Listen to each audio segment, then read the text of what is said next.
Bonsoir à toutes et à tous.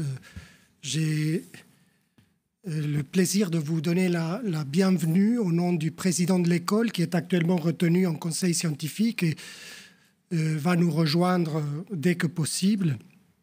C'est aussi un plaisir de présenter un collègue et cher ami, Pierre Bouretz, pour commencer ce nouveau cycle de réponses à la conférence Marc Bloch. Alors, Pierre Bouretz est philosophe, directeur d'études au centre, ça s'appelle Centre des savoirs sur le politique, le CESPRA. Il y a encore des toujours gens qui osent dire CESPRA. Ouais. Pierre est à l'origine spécialiste de la philosophie allemande, mais le thème qui traverse toute son œuvre, je dirais, c'est le rapport entre religion et philosophie. C'est dans ce champ très vaste qu'il a rédigé des livres importants qui ont ouvert la voie, notamment à l'exploration des Lumières ou des notions des Lumières, des transhistoriques, des formes des Lumières d'Aufklärung à d'autres époques et à d'autres lieux qu'en Europe du XVIIIe. Je pense à un de mes livres préférés de Pierre, Lumière au Moyen-Âge, Maïmonide, philosophe. Mais c'est un thème qui vraiment traverse toute son œuvre. On le retrouve dans son Dante, où, en plus de religion et philosophie, il y a la dimension politique. Aujourd'hui, Pierre ouvre ce nouveau cycle des conférences Marc Bloch à la suite, comme je disais, de Lorin Duston. Alors, Lorin Duston a centré sa conférence sur les formes de socialisation savante dans la modernité, des formes de socialisation qui s'appuyaient sur des liens internationaux et des valeurs communes de progrès scientifique. Pierre, si j'ai bien compris l'intitulé et le résumé de sa conférence, nous n'avons pas eu l'occasion de nous mettre d'accord avant cette présentation, Pierre souhaite répondre à Lorin Duston en faisant un pas de côté et en s'interrogeant sur les valorisations différenciées selon les époques et les cultures de la curiosité, de l'étonnement. Donc, je passe la parole à Pierre. Étonne-nous, s'il te plaît, Pierre. Je profite pour annoncer qu'après la conférence, il y aura un pot. C'est pas certain où exactement, mais il y aura à boire.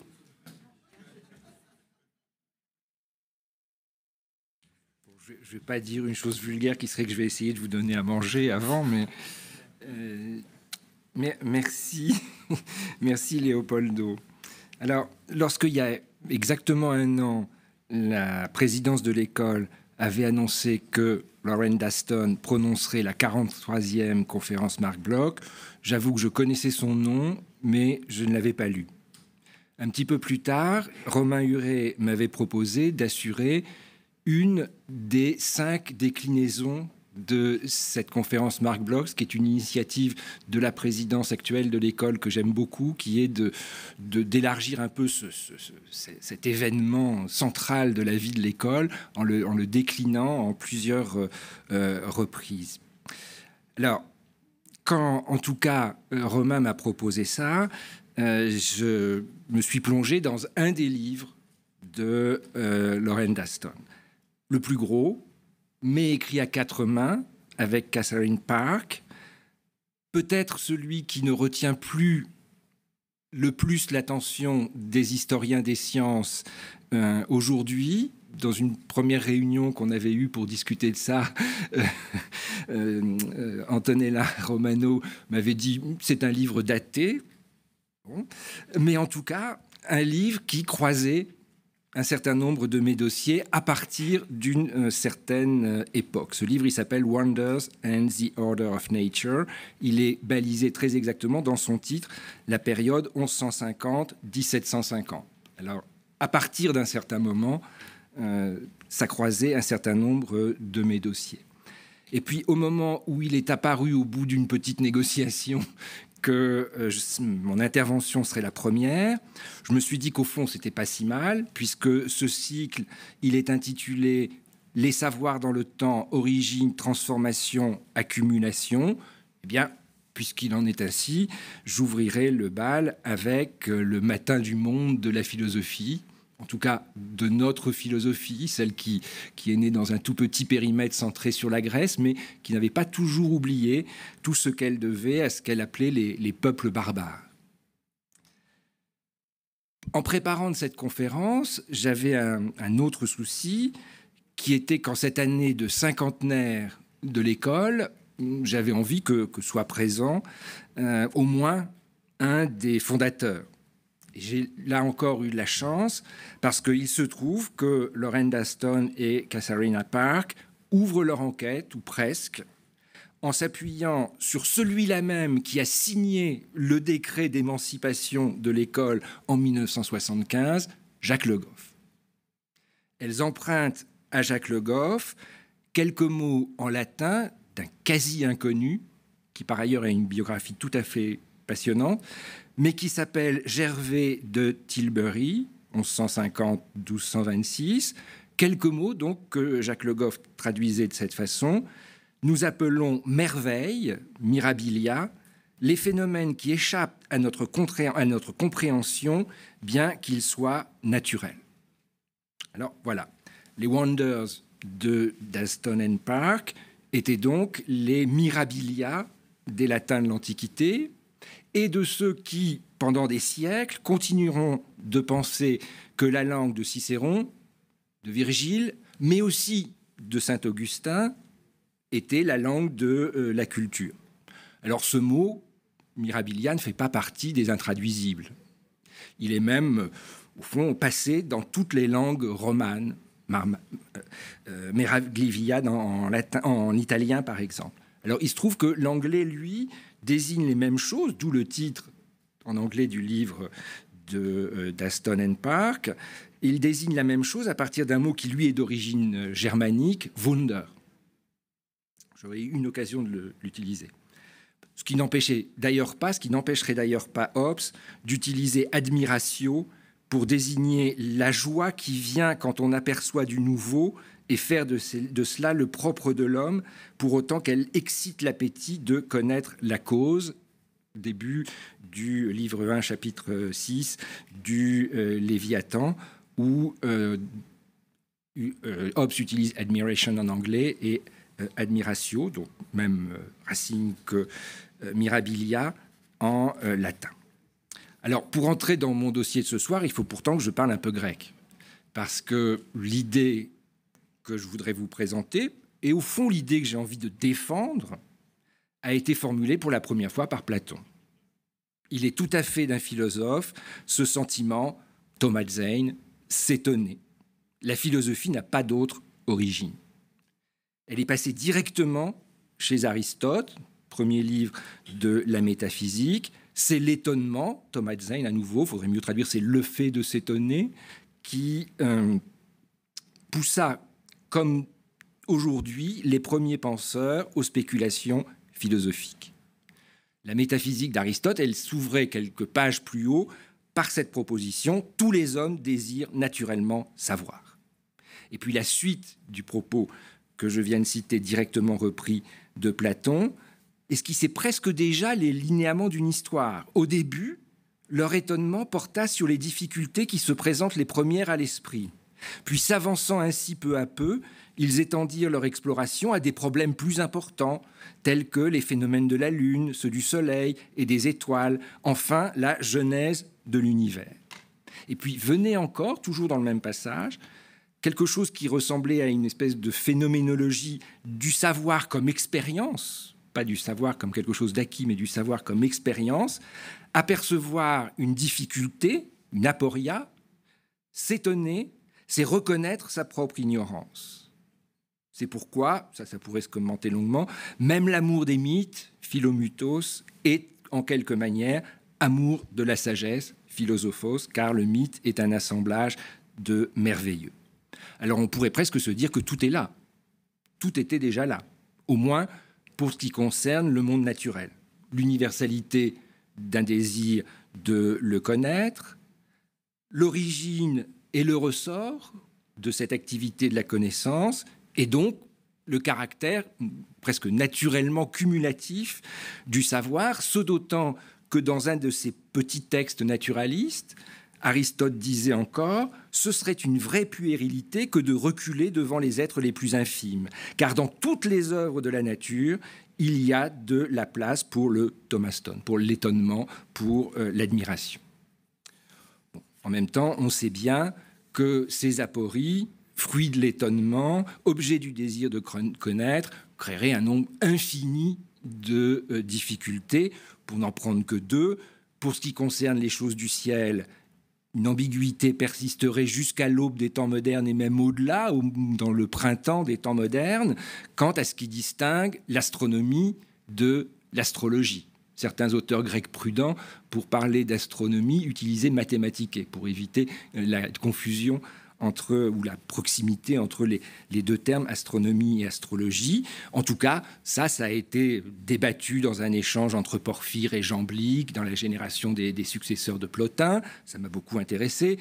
L'astrologie était condamnée par l'Église, mais pratiquée dans la cour de nombreux princes au Moyen-Âge à la Renaissance. Et elle serait encore un objet de conflit qui déchirerait une grande amitié, dans une période qui m'intéresse beaucoup maintenant, une grande amitié entre Marcille Ficin et Pig de la Mirandole. Alors, quant à savoir de ce qu'il en serait du dernier sujet évoqué par Aristote, celui de l'origine de l'univers, ça a créé ce que j'ai appelé un conflit théologico-philosophique qui a déchiré de façon à peu près similaire les mondes du judaïsme, du christianisme et de l'islam. C'est le livre auquel tu faisais allusion, Lumière du Moyen-Âge, dans lequel j'ai mis beaucoup d'énergie à comprendre cette affaire-là. En tout cas, bien évidemment, rien n'était joué chez Aristote, même si déjà beaucoup de choses étaient là. Alors, je reste encore un tout petit peu dans l'Antiquité grecque, étant entendu que là, je suis très, très, très en amont des dossiers de Loren and Park. d'Aston and Park. Je reste encore un tout petit peu dans l'Antiquité, je fais même un pas en arrière qu'il faut faire en acceptant un peu de sortir de la zone de certitude quant aux faits, mais là encore, un des prédécesseurs de nos fondateurs disait qu'une légende mérite toujours considération. J'ai cité Louis Gernet. M'autorisant de Louis Gernet, j'emprunte une légende à la vie de Pythagore de Diogène Laërce, texte tardif, mais qui se fondait sur d'autres sources plus anciennes, qui se fondait elle-même sur des sources plus anciennes. Et l'une racontait la chose suivante. Lorsque Léon le tyran de Phlyonte lui demanda qui il était, il répondit « philosophos », un philosophe. Il disait que la vie ressemble à une panégyrie, de même que certains s'y rendent pour concourir, d'autres pour faire du commerce, alors que les meilleurs sont ceux qui viennent en spectateurs. De même, dans la vie, les uns naissent esclaves et chassent gloire et richesse, les autres naissent philosophes et chassent la vérité. Alors, c'est un propos évidemment très filtré, mais il met donc Pythagore en position séminale, celui qui donne son nom à la philosophie, et il présente le philosophe en spectateur, c'est-à-dire au fond comme un curieux, en utilisant un verbe qui veut dire regarder, théoréo, mais qui substantivé deviendra théoria. Théorie. Pour quitter ce dossier grec, encore quelque chose qui là ne semble plus relever de la légende, c'est suffisamment documenté. Le récit que fait l'un des derniers philosophes de l'école d'Athènes, donc l'un des derniers philosophes de l'Antiquité grecque, d'un long voyage qu'il avait fait avec d'autres des derniers philosophes païens, donc environ en 520 à peu près, c'est-à-dire quelques années avant la fermeture de l'école d'Athènes par Justinien. En histoire de cette période-là, il y a peu de limites qui sont fixes, mais au moins pour les historiens de la philosophie, là, il y a quand même une vraie date. C'est que Justinien a quand même édicté quelque chose comme l'interdiction de l'enseignement de la philosophie grecque, de la philosophie païenne. Alors, comme beaucoup de livres issus de ce milieu païen à cette époque, la vie d'Isidore de Damasius nous est transmise en lambeaux, mais néanmoins, on peut reconstituer quelque chose à partir de ces lambeaux, et l'histoire qu'il raconte peut nous émouvoir. Il y a un très beau livre de Michel Tardieu qui s'appelle « Paysages reliques » pour signifier que ce voyage qu'il reconstitue de façon tout à fait magistrale, c'est un voyage dans un paysage où, pour ces philosophes grecs, et qui croyaient à leur dieu, il ne reste plus que des reliques de leur dieu, des temples qui leur étaient consacrés, etc. Ce qui me retient mon attention, c'est ce que donc Damasius dit de son maître. S'il avait entendu dire qu'existait en quelque endroit quelque chose d'étonnant, Thomas Stone, ou sacré, caché ou célèbre, il voulait être le témoin direct du prodige, Thomas Stone. La chose dont ils avaient entendu parler, c'est que quelque part vers l'Arabie, il y avait la source du Styx, la source du fleuve dans lequel on disait que les dieux faisaient prononcer leur serment. Il y a un très beau texte de Jean-Pierre Vernant en particulier sur tout ça. Donc c'est un récit qu'on peut reconstituer magnifique de ces 4 ou 5 philosophes qui partent vraiment très très loin à la recherche de l'eau de Styx. Je ne vous dis pas s'ils la trouvent ou pas.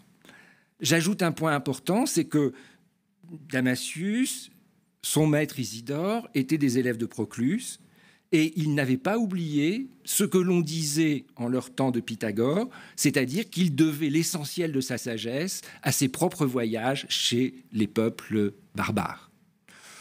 Pour faire un peu un jeu sur le titre d'un livre connu, leur Athéna n'était pas tout à fait noire, mais à tout le moins, elle portait un vêtement qui devait ressembler à quelque chose comme le manteau d'Osiris dans le magnifique Isis et Osiris de Plutarque.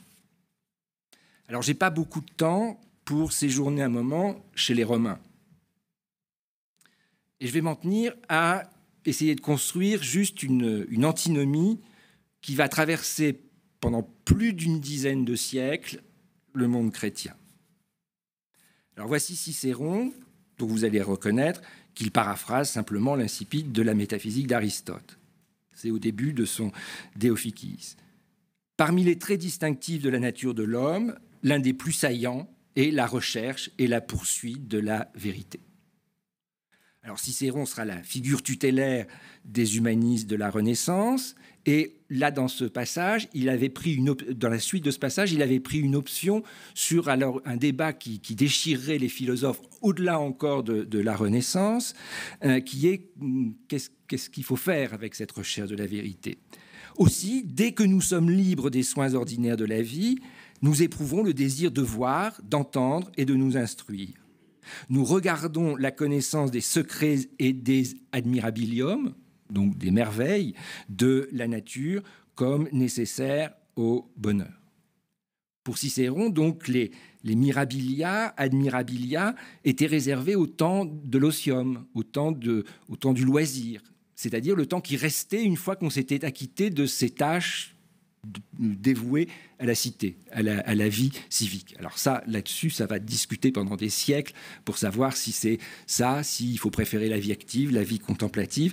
Ça n'en finira vraiment que très très tard. En tout cas, sous cette réserve, le droit de jouir de ces mirabilia était pour lui sans limite. Alors, nous méditons, nous contemplons et nous livrons à la quête, au désir insatiable de voir la vérité. Insatiabilis cupiditas veri videndi. À ça s'ajoute toujours chez Cicéron que, alors que les Romains de son temps enfermaient l'orbis terrarum dans les limites de leur empire, lui rêvait de terra incognita, sans même évoquer un de ses plus beaux textes qui, pour moi, est un des plus beaux textes de la littérature latine de cette époque, connu comme Songe de Scipion, dans lequel il imagine que le jeune Scipion s'endort, fait un rêve et monte vers les cieux, traverse les cieux pour rejoindre son père naturel, Paul-Émile, et son grand-père adoptif, Scipion le premier africain, et contemple la perfection de l'univers. Sans même mettre ce texte magnifique de Cicéron dans l'affaire, lui rêvait de quelque chose qui, au fond, excédait les limites de l'Empire romain. Ça, c'est un texte de Sétusculane. Si à présent l'on est fier d'avoir vu le Bosphore, si l'on est fier encore d'avoir vu le fameux détroit de l'océan, là où l'onde dévorante sépare l'Europe de l'Afrique, comment donc faut-il imaginer le spectacle que nous offrira la terre entière que nous pourrons contempler, avec sa position, sa forme, son contour, ses régions habitables et celles que la violence de la chaleur et du froid rend désertes.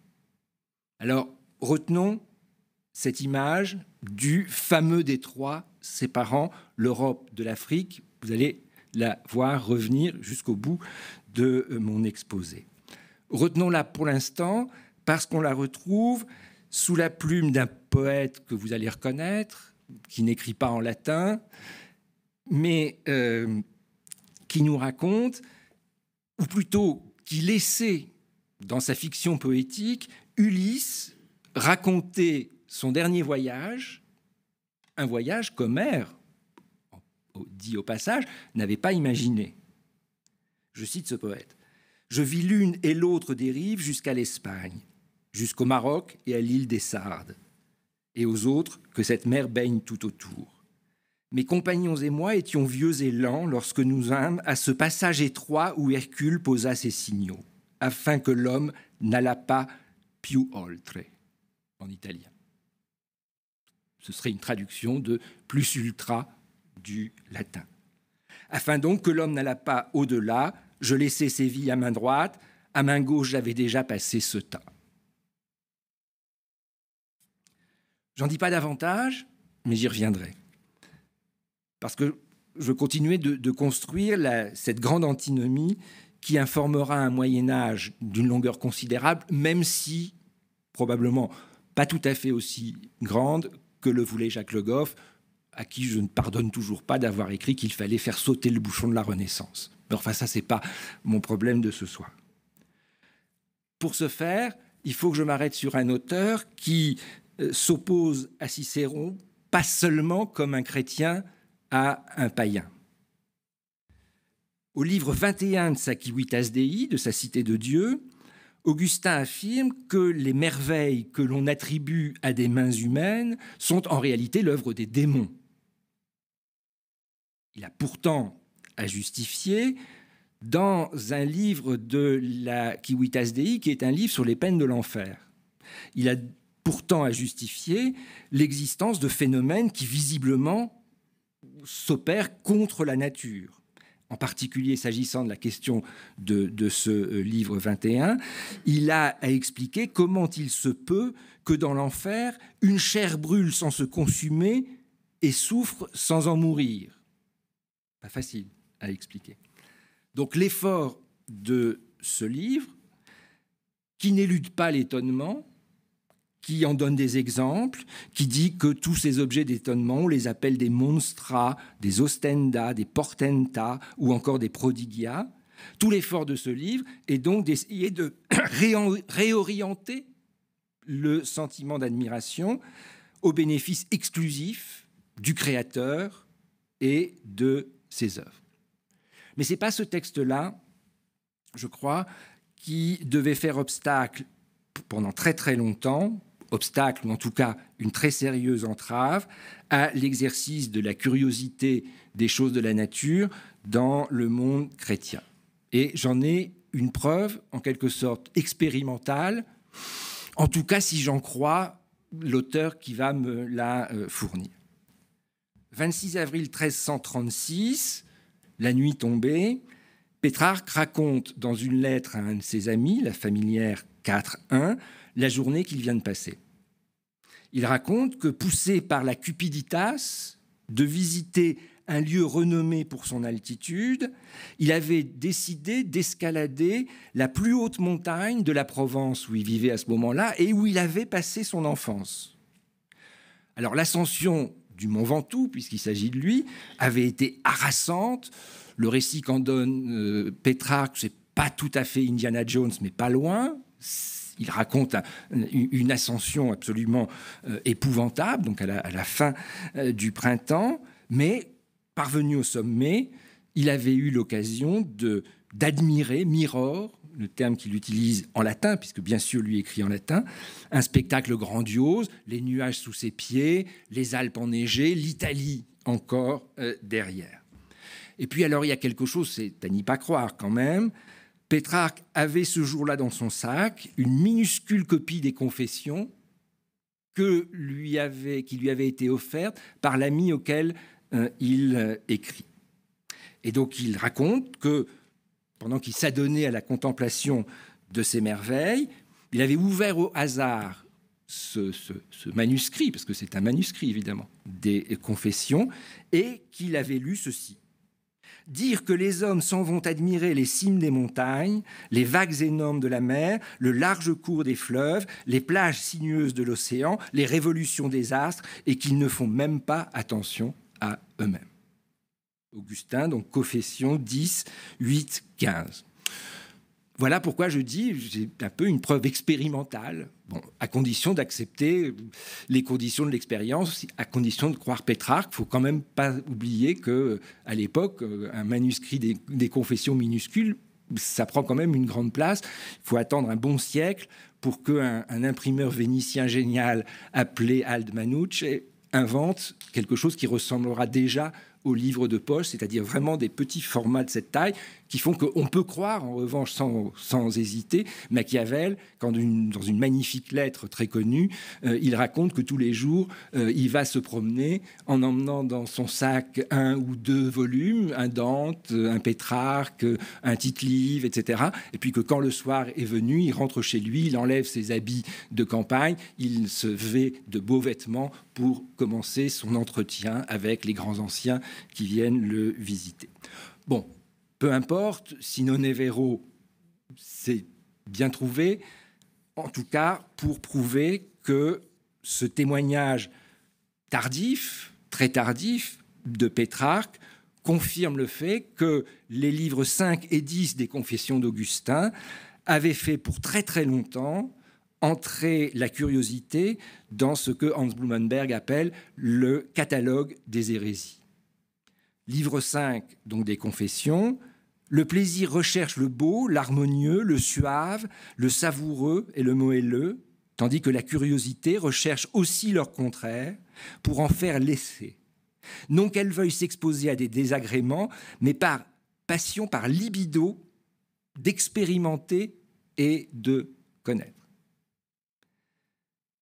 Le second livre, le livre 10, apportait cette précision. Comme elle vise au savoir et que les yeux sont les agents sensoriels essentiels pour la connaissance, l'oracle divin a nommé cette convoitise concupiscentia oculorum, concupiscence des yeux.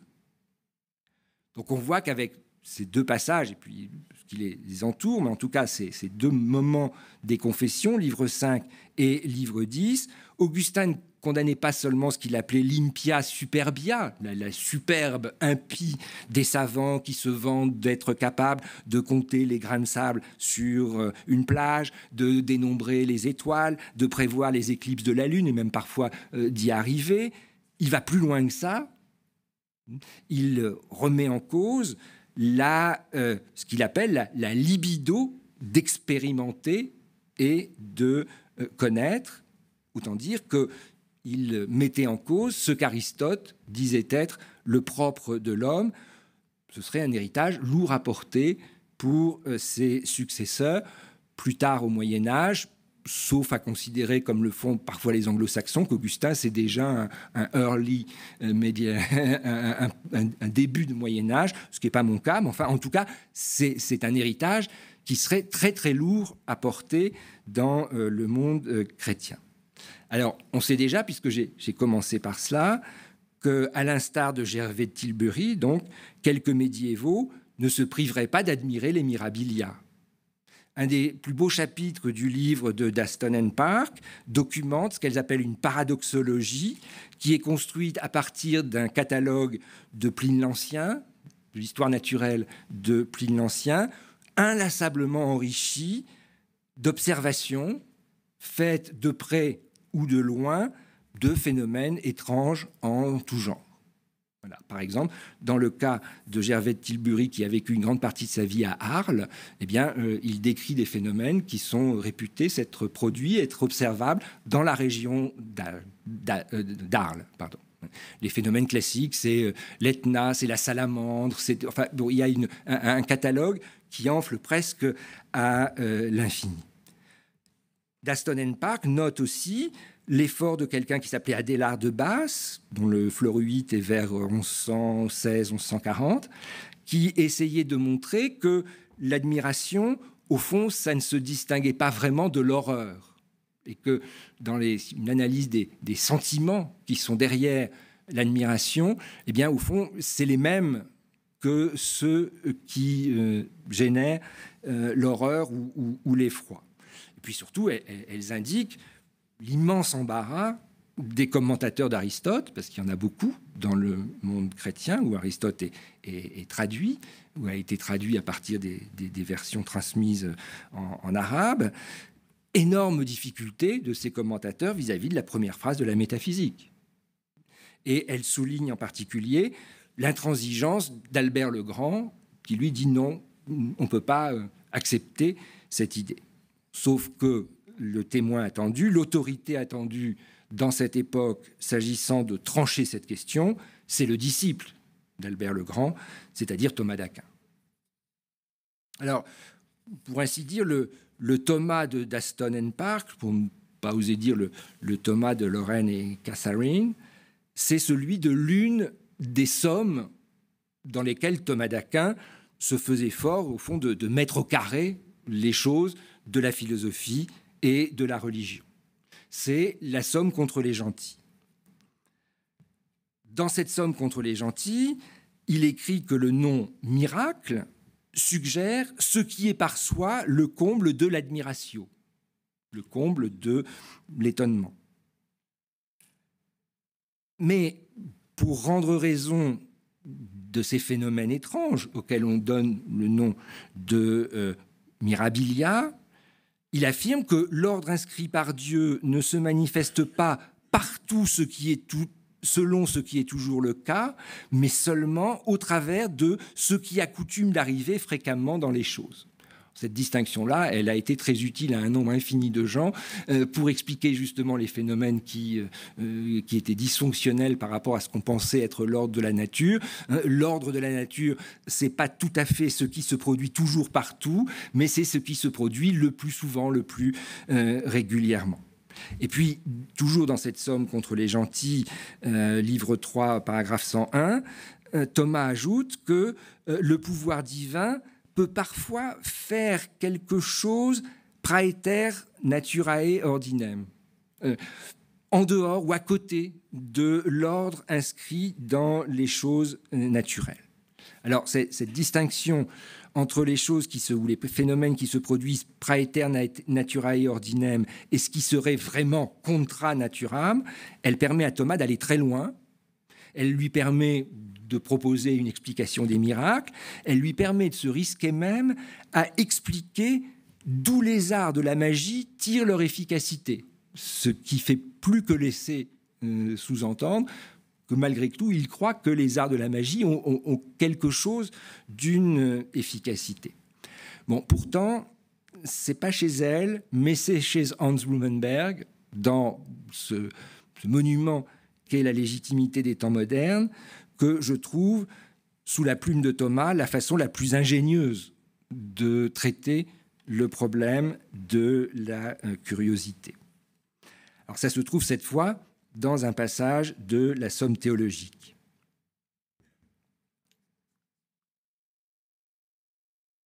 En ce qui concerne la connaissance, il y a dans l'homme deux tendances opposées. Du côté de l'âme, il tente à désirer la connaissance des choses, et dans cette perspective, il convient qu'il réfrène son appétit pour éviter de poursuivre immodérément la connaissance des choses. Mais du côté de la nature corporelle, l'homme tente à éviter le labor inquirendi, l'effort de la recherche nécessaire pour acquérir la connaissance. Dans le premier cas, alors, terme que je ne vais pas traduire, la studiositas consiste à réfréner et dans cette mesure présente une part de tempérance. Dans le second, le mérite d'une vertu de ce genre consiste en une certaine véhémence dans l'effort pour atteindre la connaissance.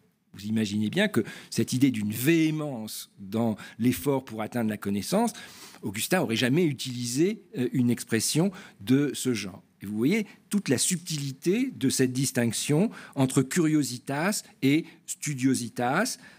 Thomas d'Aquin vient de faire une solide et même sérieuse correction aristotélicienne de l'hostilité d'Augustin à la curiosité pour dire qu'elle n'est au fond que seulement une dérive superficielle et inconséquente de l'aspiration naturelle à la connaissance.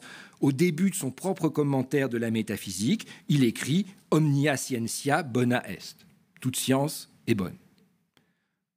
On revient en quelque sorte de loin. Cette proposition sauve la philosophie du soupçon a priori de nombreux théologiens de son époque. N'oublions quand même pas que c'est dans... J'ai dit tout à l'heure que Thomas voulait mettre au carré les choses. C'est dans un cadre d'organisation des savoirs qui est régi par cette maxime « Philosophia ancilla theologiae ». La philosophie est pas la fille, la servante de la théologie. Alors, Blumenberg considère que pris en tenaille entre Augustin et Aristote, les scolastiques ne pouvaient s'en tirer qu'au prix de subtilités acrobatiques. Laissons de côté. En tout cas, il a mis le doigt, je crois, sur effectivement la solution la plus ingénieuse chez Thomas d'Aquin. Je note au passage qu'il ne voit dans cette époque qu'un seul auteur qui offre une solution satisfaisante au problème, qui s'appelle Siger de Brabant. Siger de Brabant, c'est l'unique philosophe au sens propre, l'unique philosophe professionnel qui ait une place dans le paradis de Dante. Tous les autres, Averroès, Aristote, ils sont dans les limbes. C'est le seul qui ait donc sa place au paradis, à côté de Thomas d'Aquin qui avait passé une grande partie de son temps à le dénoncer comme avéroïste. Donc Dante a tordu le bras de Thomas d'Aquin pour mettre ce Siger de Brabant à côté de lui. Alors ça a fait couler des flots d'encre dans la littérature sur Dante. En tout cas, au siècle suivant, il y a quelqu'un qui ne s'est pas laissé aller à réviser Augustin avec un peu d'Aristote filtré par Thomas d'Aquin, c'est de nouveau Pétrarque. Pétrarque, qui était un voyageur impénitent, il y a de très belles lettres de lui racontant ses voyages, il y a de très belles lettres où il reproche à ses amis d'être trop casaniers, mais qui a aussi passé son temps à se le reprocher.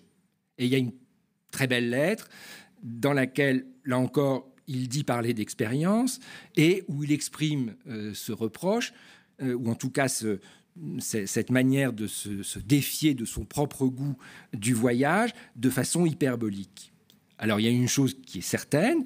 Au printemps 1333, il avait, semble-t-il, fait un long voyage dans l'Europe septentrionale qui l'avait conduit jusqu'aux rives de la mer du Nord et probablement jusqu'au bout de la Bretagne.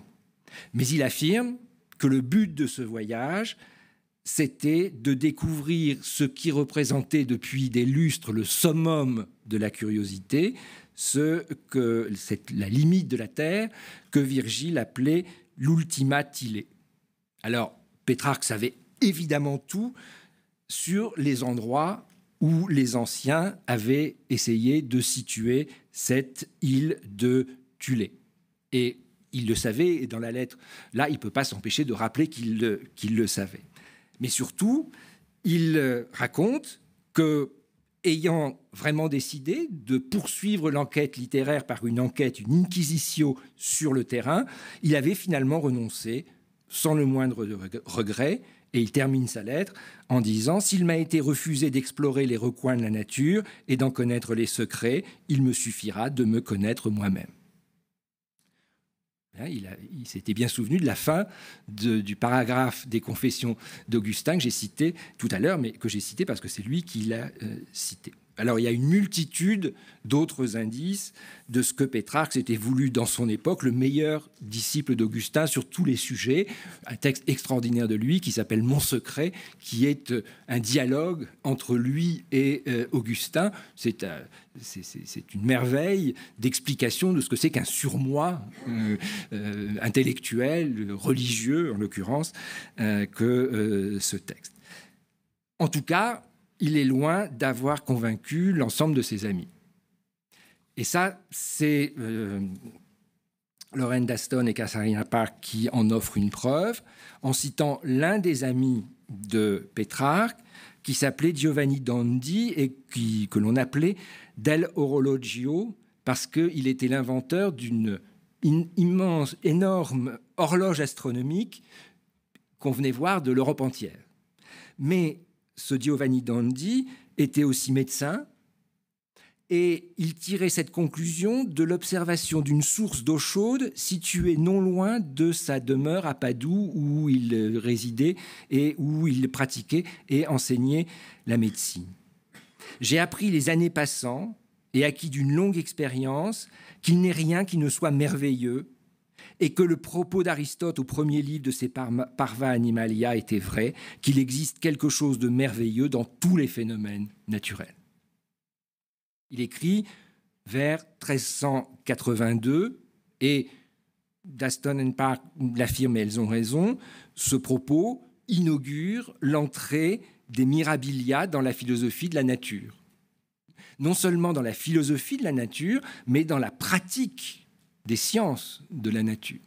Là, on est plutôt du côté de l'Aristote des petits écrits naturalistes, des Parva Naturalia, que l'Aristote de la métaphysique. On est dans l'Aristote qui dit, ben voilà, il y a du merveilleux partout, il y a du merveilleux partout dans la nature, et ça, Dondi le fait entrer dans la conscience de son époque, et il le fait entrer dans la pratique de l'art de soigner de son époque. Ça conduit où ?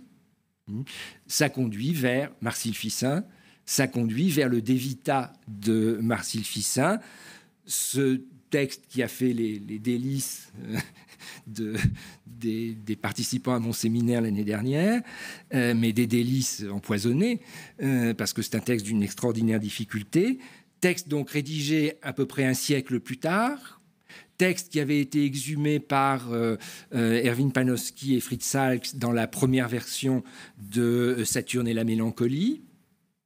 Texte, une fois encore, extraordinairement difficile, mais dans lequel Ficin, en arguant de sa pratique de médecin et de fils de médecin, pas de philosophe, défend l'usage d'une magie dite naturelle.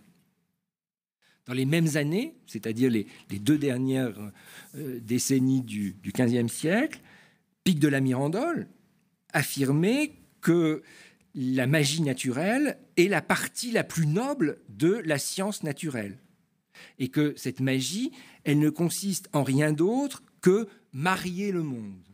En fait, ça vient d'un tout petit texte de Proclus, traduit par Ficin, dans lequel Proclus écrivait « Partout la nature est magicienne ».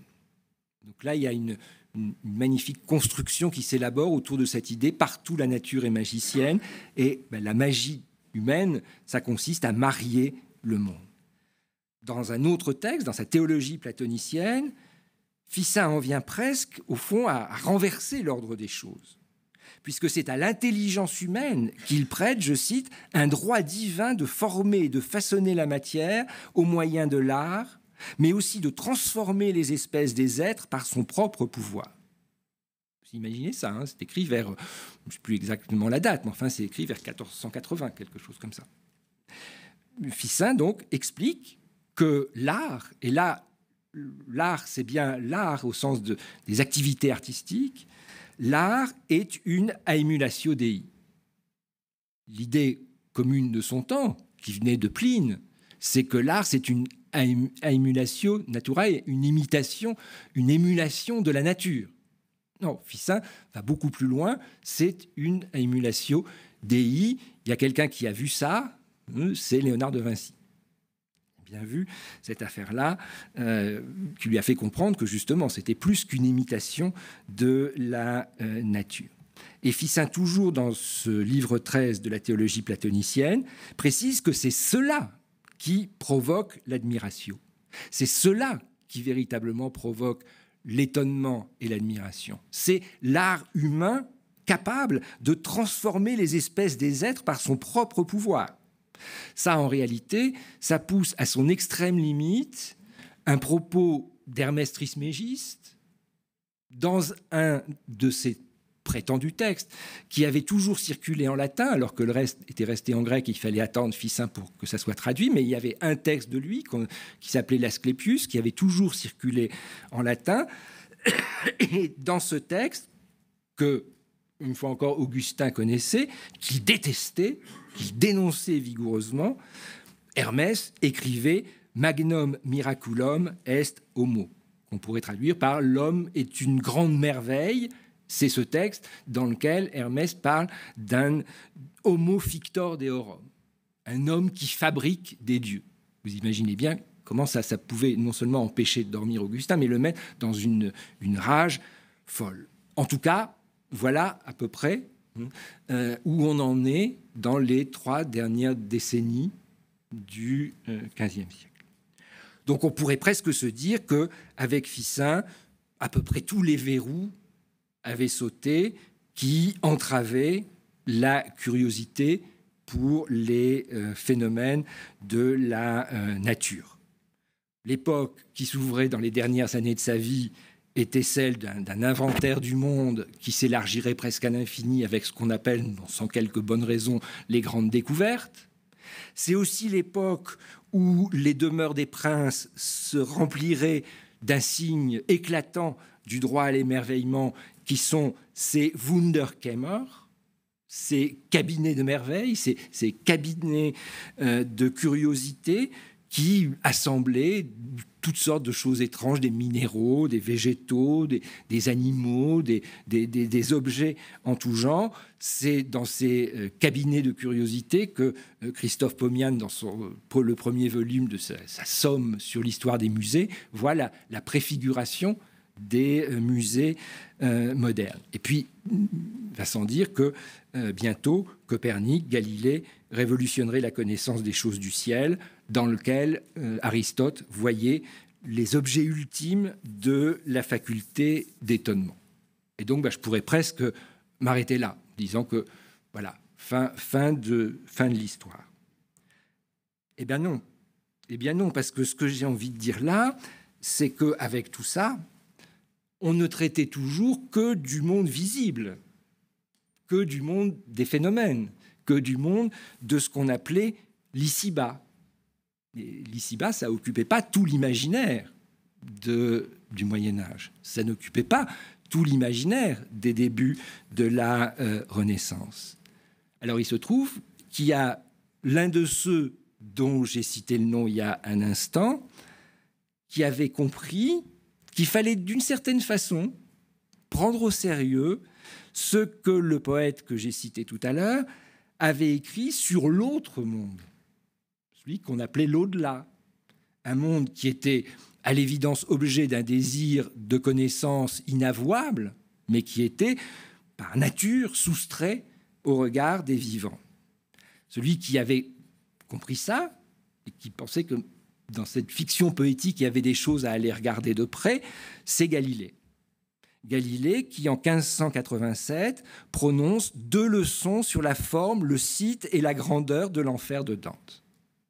Alors, j'ai un tout petit peu de temps pour, non pas dire quelques mots du texte de Galilée, mais souligner quand même le fait que Galilée s'occupant de trouver dans le texte de Dante des informations sur les mesures de l'enfer, ça va quand même très très loin. ce qui m'intéresse, c'est quoi? C'est le fait que dans le catalogue des fautes humaines, dans le catalogue des péchés, qui est topographié dans le premier cantique de la Divine Comédie, on ne trouve pas la curiosité. Étrange. Un bon augustinien, ou même un augustinien moyen, aurait mis un cercle où seraient punis les curieux. En revanche, il y a un endroit, le chant 26, que j'ai cité tout à l'heure, dont j'ai cité un début du discours d'Ulysse à ses compagnons, où Ulysse est censé être là, parce que c'est ce lieu de l'enfer. Les gens qui sont punis, c'est les conseillers perfides, c'est ceux qui ont trahi leurs paroles. Il est censé être là à cause de la ruse du cheval. Il est censé être à côté de diverses personnes qui ont trahi leurs compagnons, qui ont fait des mensonges, qui ont utilisé des ruses pour la ruse du cheval, c'est-à-dire le stratagème qu'il avait trouvé pour entrer dans Troie et la détruire et maîtriser les Troyens. Sauf qu'il n'y a pas un mot sur cette affaire dans un discours que lui prête Dante, qui, dans l'économie de la comédie, est toujours le discours dans lequel les gens qui sont là expliquent en gros pourquoi ils sont là, qu'est-ce qu'ils ont fait pour s'en justifier, etc., etc. Pas un mot sur cette affaire de la ruse du cheval. En revanche, la suite des quelques tercets que j'ai lus tout à l'heure, quand je quittai Circé, qui me cacha plus d'une année là-bas près de Gaète avant qu'Énée lui donnât son nom, ni la douceur de mon enfant, ni la piété pour mon vieux père, ni l'amour dû qui devait faire la joie de Pénélope, ne purent vaincre en moi l'ardeur que j'eus à devenir expert du monde. Del mondo esperto. Mais je me mis par la haute mer ouverte, par l'alto mare aperto, seul avec un navire et cette compagnie petite par qui je ne fus jamais abandonné. L'histoire se termine très mal. L'histoire se termine très mal, beaucoup plus mal que chez Homère, et le fait qu'elle se termine très mal, ça a rassuré beaucoup de commentateurs, y compris jusqu'à aujourd'hui. À travers son Ulysse, qui, au bout d'un moment, va périr, emporté au fond des flots, à travers donc cet Ulysse privé d'une fin heureuse, Dante aurait construit un anti-modèle afin de condamner l'orgueil impie de ceux qui transgressaient l'interdit signifié sur les panneaux d'Hercule, le détroit de Gibraltar, nec plus ultra. D'ailleurs, il y a quelqu'un qui l'avait compris, c'est Pétrarque qui, dans un de ses triomphes, parle d'Ulysse qui eut trop grand désir de voir le monde. Quand Pétrarque parle d'Ulysse comme ça, il parle de l'Ulysse de la Divine Comédie.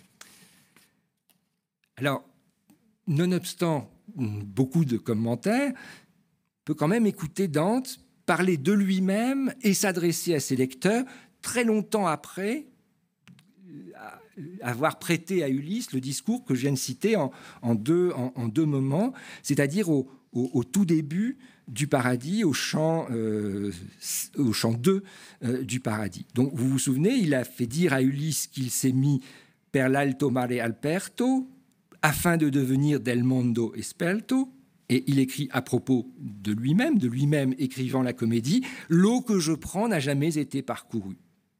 Un peu plus loin, « Vous pouvez mettre en haute mer votre bateau en suivant mon sillage avant que l'eau ne redevienne égale ».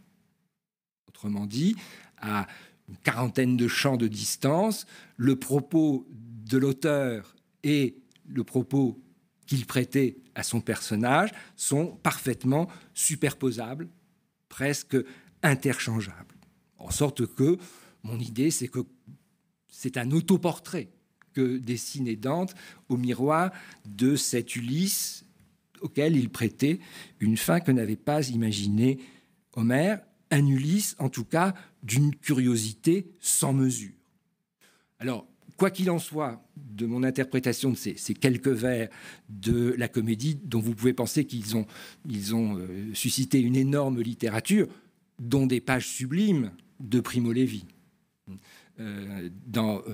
Si c'est un homme, il y a un chapitre sur le Ulysse sur le Primo Levi qui raconte ses conversations avec un jeune Français, des pages absolument sublimes. Il y a aussi des milliers de pages moins sublimes dans toute la littérature.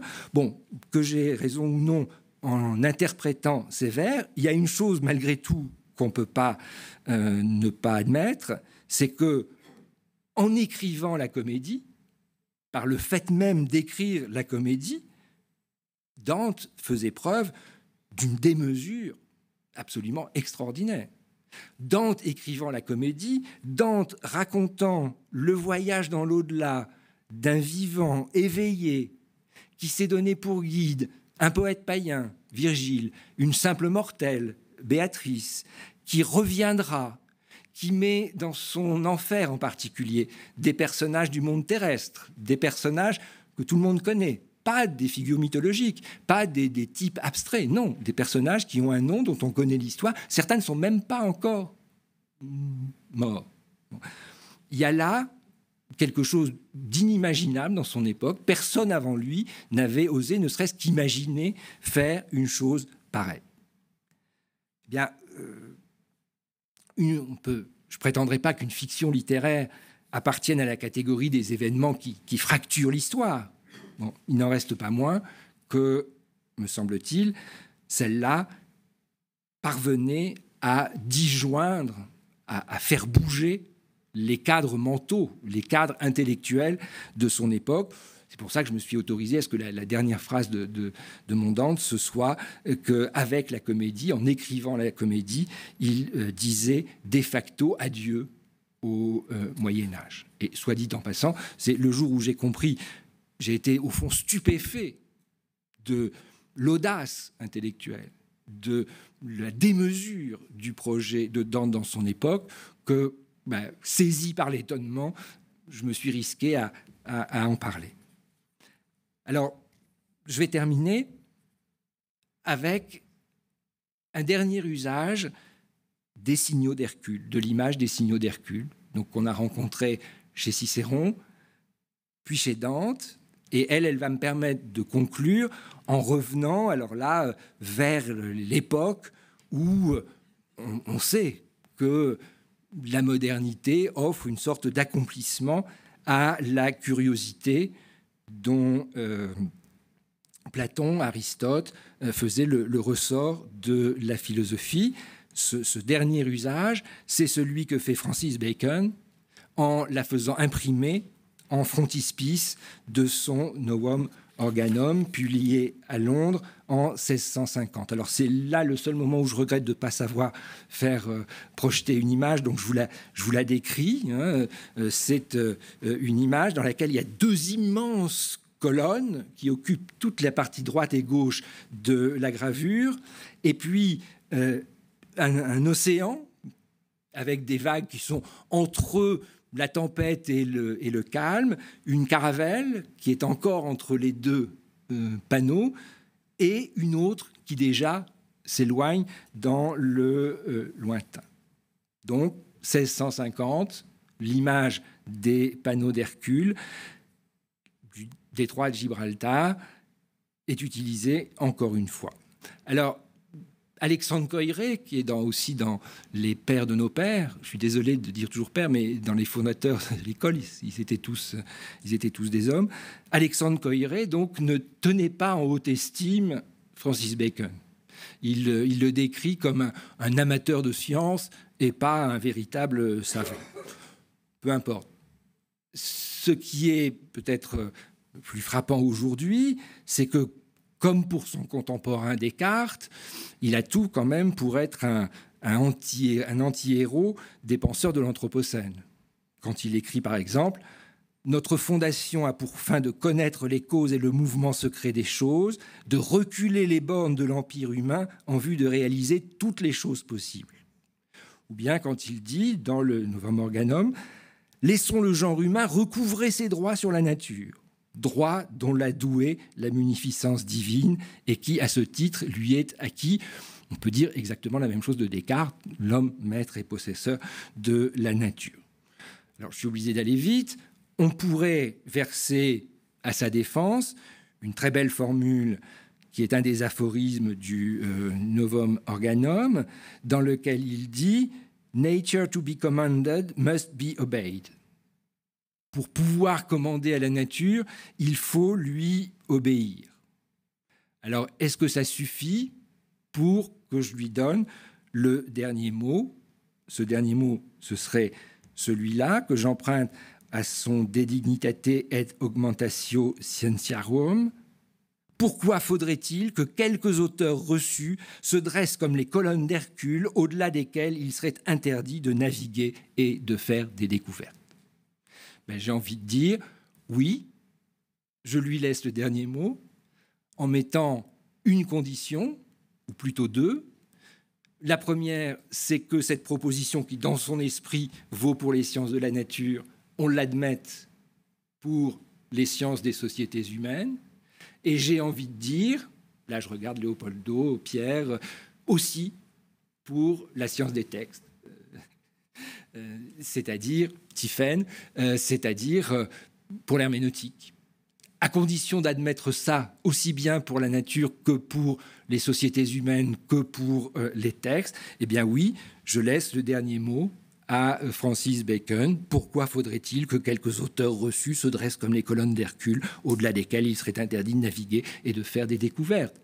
C'est pour ça que quand on m'a demandé, comme toujours très longtemps à l'avance, d'écrire 4 lignes pour présenter une conférence dont je ne savais encore en gros rien, j'ai terminé en disant que l'émerveillement, c'est peut-être ce qu'il faut avoir conservé de l'enfance pour faire notre métier qui s'appelle, et le mot est tellement beau, recherche.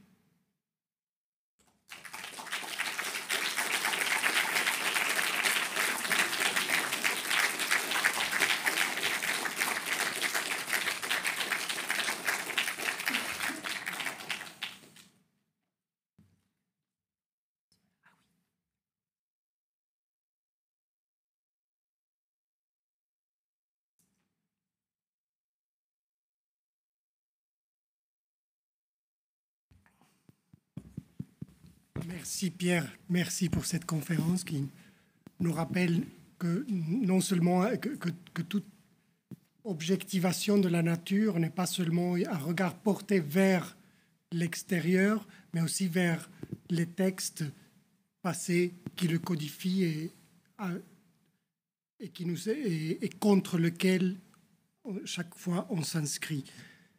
Et je voudrais donc passer la parole au public, des questions, des remarques. Oui, est-ce que vous m'entendez? Oui, oui. On va prendre quelques questions, voilà. Et ensuite, on pourra donc tous se rendre au rez-de-chaussée pour un petit pot. Mais voilà, on a le temps de prendre quelques questions. Donc n'hésitez pas. Ça dissuade des questions.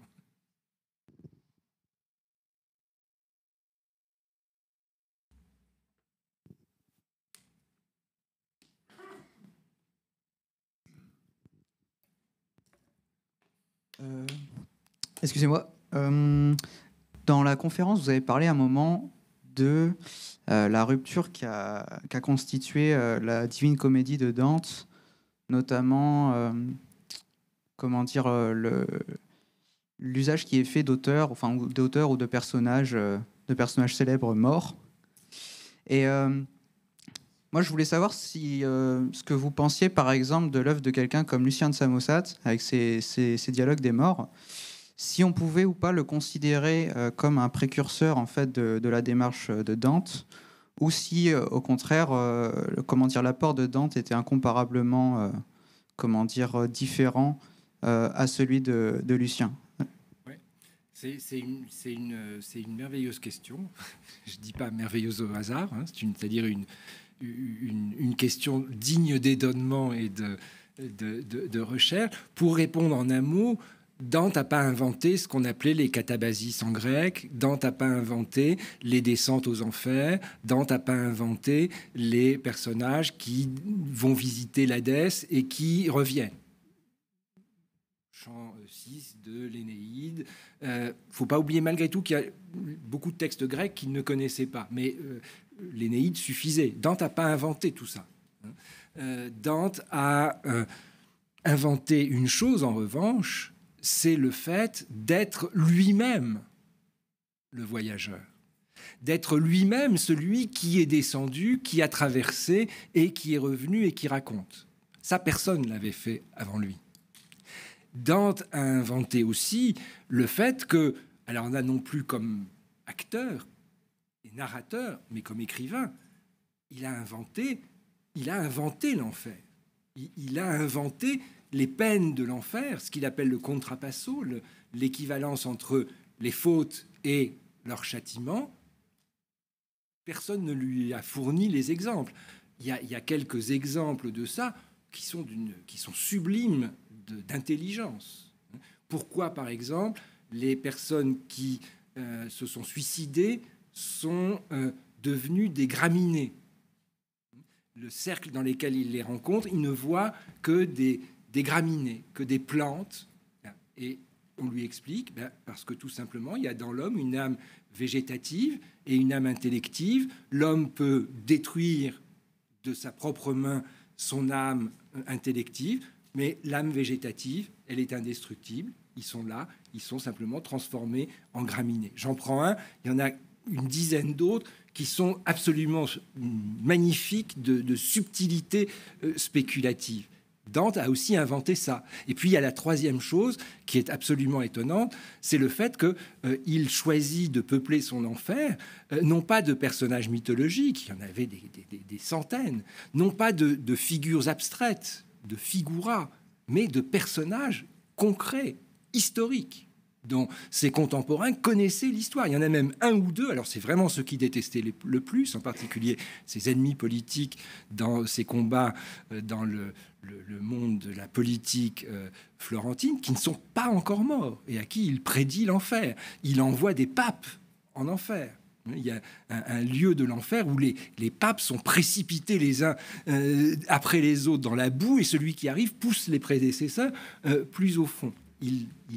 Il se met à sa propre main le châtiment et le choix de ces personnages terrestres. L'importance de ça, c'est Erich Auerbach qui l'a mise en avant. Je ne tire pas tout à fait la même conclusion que lui de l'affaire, parce que Auerbach, au dernier moment, est quand même rattrapé un tout petit peu par Hegel et dit, bon, tout ça, ça fait l'apothéose du Moyen-Âge. Moi, j'ai tendance à dire, tout ça, ça fait justement la sortie du Moyen-Âge. Cette affaire dans laquelle il met là des personnages terrestres, des personnages que tout le monde connaît, et pour certains, à qui il offre une sorte de capacité de rédemption qui n'est pas une rédemption divine, mais qui est une rédemption de son propre fait à lui. J'ai plus le numéro du Chant de l'Enfer qui raconte l'histoire d'Ugolino et ses enfants, mais c'est le fin fond de l'enfer, c'est l'avant-dernier chant, je crois, c'est-à-dire celui où sont les pires traîtres, les traîtres, justement, les pires pécheurs, les traîtres, ceux qui ont trahi. Il y a Ugolino qui était réputé avoir trahi toutes les villes qu'il avait successivement servi. Il est là, pris dans les glaces, c'est absolument immonde, mais quand il lui fait raconter la mort de faim de ses enfants, il y a une sorte de rédemption du personnage qui n'a pas besoin de s'exprimer, qui est absolument sublime. Voilà ce que Dante invente. Voilà ce que Dante invente, étant entendu qu'il n'est pas le premier à avoir imaginé ça. N'oublions pas en plus que l'Hadès chez les Grecs et les Romains, c'est pas tout à fait la même signification que l'au-delà des chrétiens. Mais bon, ça nous emmènerait loin. Merci.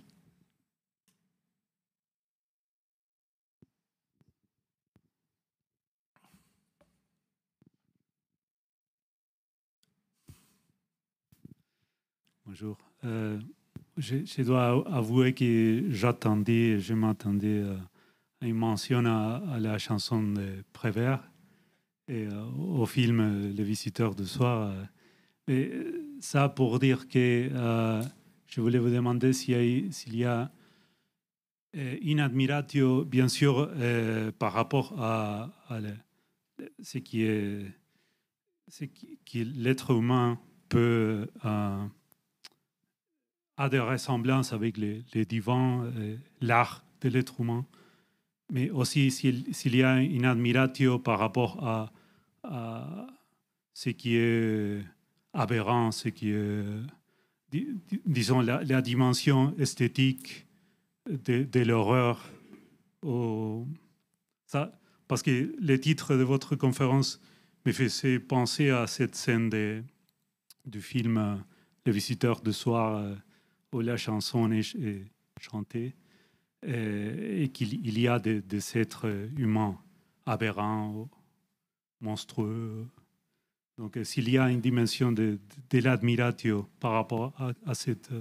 Il y a un certain nombre d'auteurs médiévaux. J'en ai évoqué un tout à l'heure, empruntant Adélard de Basse à Lauren Daston et Katharina Park, qui ont justement expliqué qu'il fallait se méfier de l'admiration, des mirabilia, parce que la différence entre l'admiration et l'effroi et l'horreur est au fond très ténue. C'était une manière de dire évitez d'admirer les choses qui vous paraissent extraordinaires, parce qu'au fond elles provoquent aussi bien le plaisir que l'effroi, que l'horreur. Dans l'art, disons, mais il faut faire attention à la manière dont on utilise le terme. Dans l'art chrétien, j'allais dire presque la manipulation du sentiment d'admiration et de l'horreur. Regardez tous les tympans d'églises romanes et encore d'églises gothiques. Provoquer visuellement le sentiment d'admiration et le sentiment d'effroi, tout ça, ça a été beaucoup fait. Donc oui, il y a on pourrait presque dire, je sais pas, une pragmatique de la façon de susciter l'admiration et l'effroi. Et il faut encore des auteurs prudents ou subtils pour essayer de dire éviter de trop admirer les phénomènes de la nature, disent il n'y a pas de différence entre l'admiration et l'effroi. Bon, c'est aussi pour ça que Augustin dit regardez en vous-même plutôt que de regarder toutes ces choses.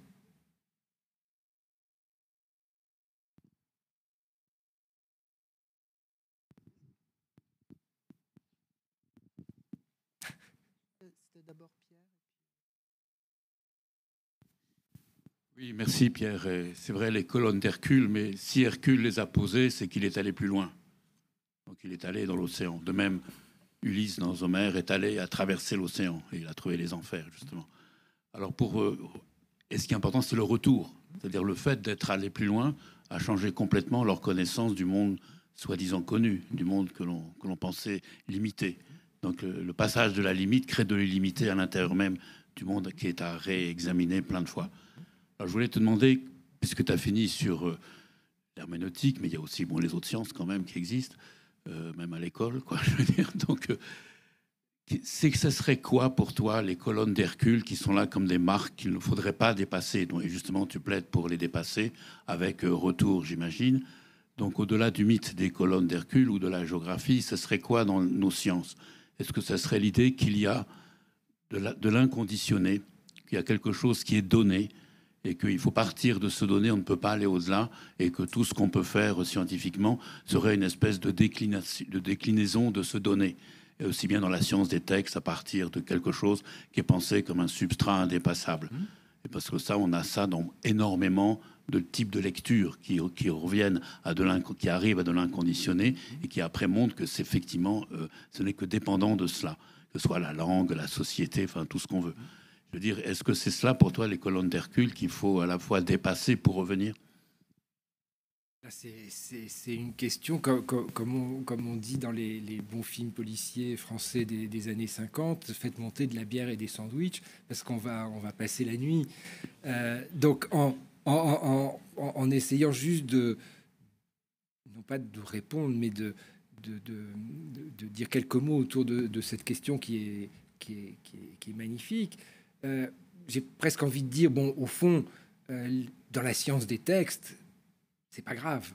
Il y a des sciences dans lesquelles c'est grave. Voilà.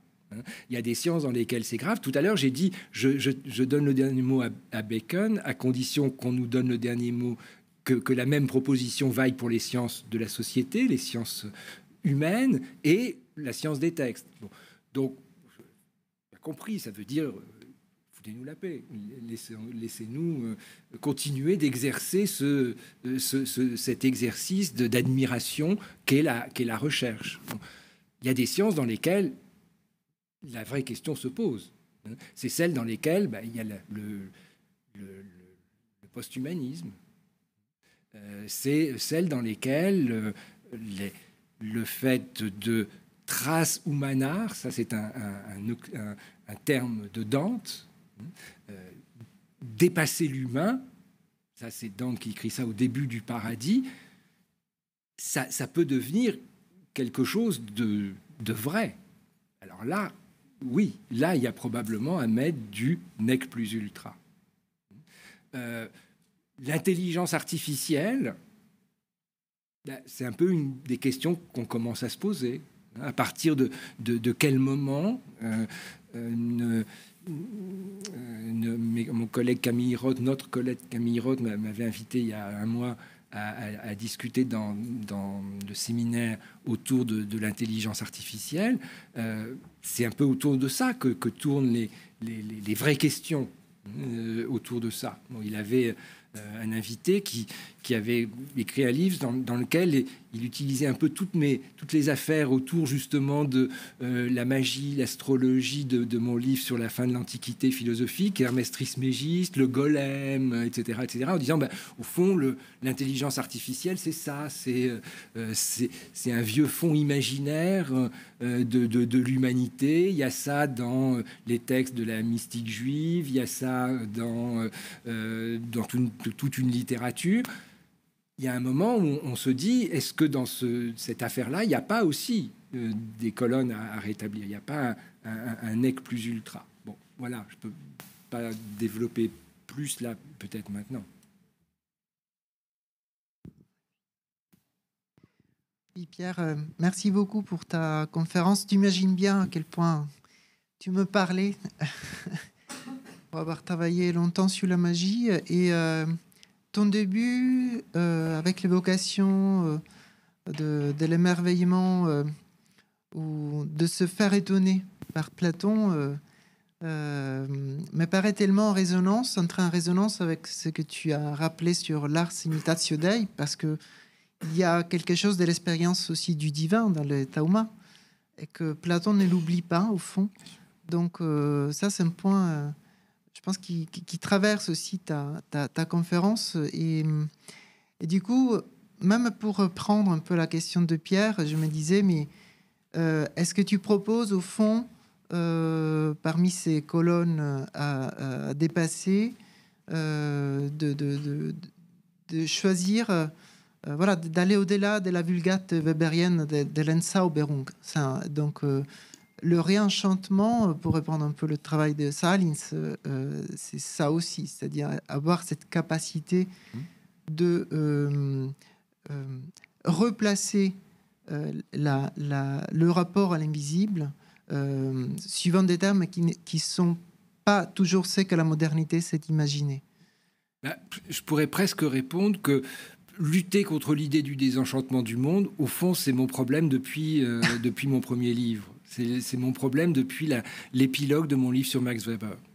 Dans une certaine mesure, je ne pourrais pas le décliner tout à fait maintenant, mais dans une certaine mesure, tout mon travail ensuite, à commencer par tout le travail sur les auteurs juifs allemands de la fin, deuxième moitié du 19e, début du 20e, c'était un travail sur des auteurs chez qui je cherchais un contre-diagnostic de la modernité, de celui de Weber, qui derrière était celui de Hegel, qui était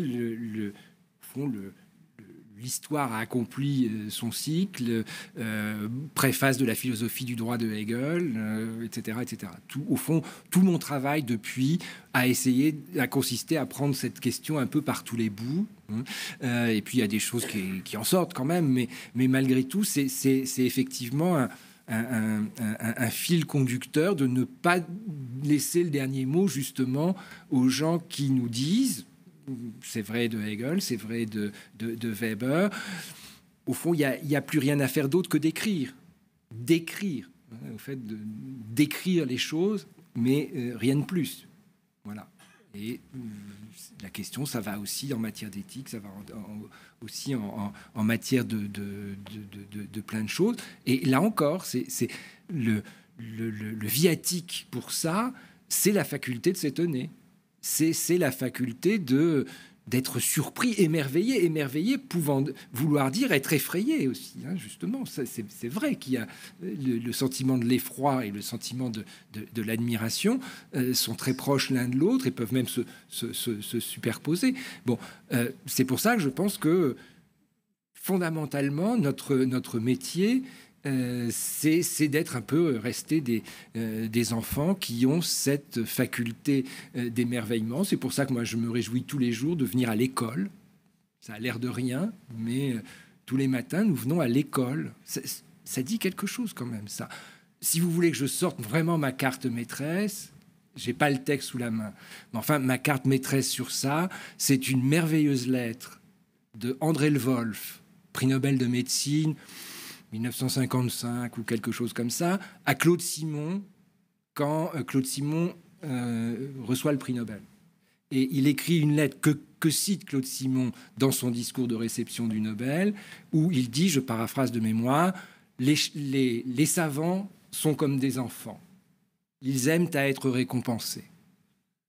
Pour lui dire, ne commencez pas votre discours de réception du Nobel en disant « je le méritais pas, tellement d'autres auraient mieux mérité que moi ». Magnifique.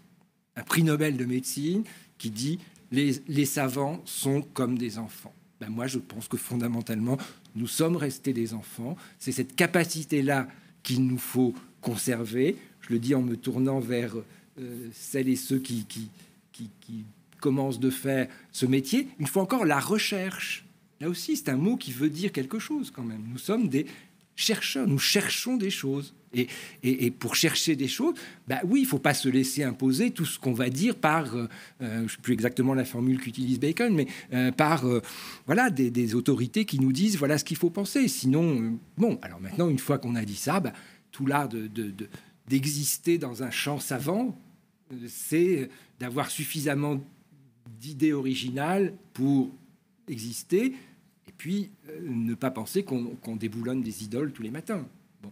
Mais voilà, donc presque envie de terminer là-dessus. Restons des enfants et allons jouer dans la cour ou prendre un verre.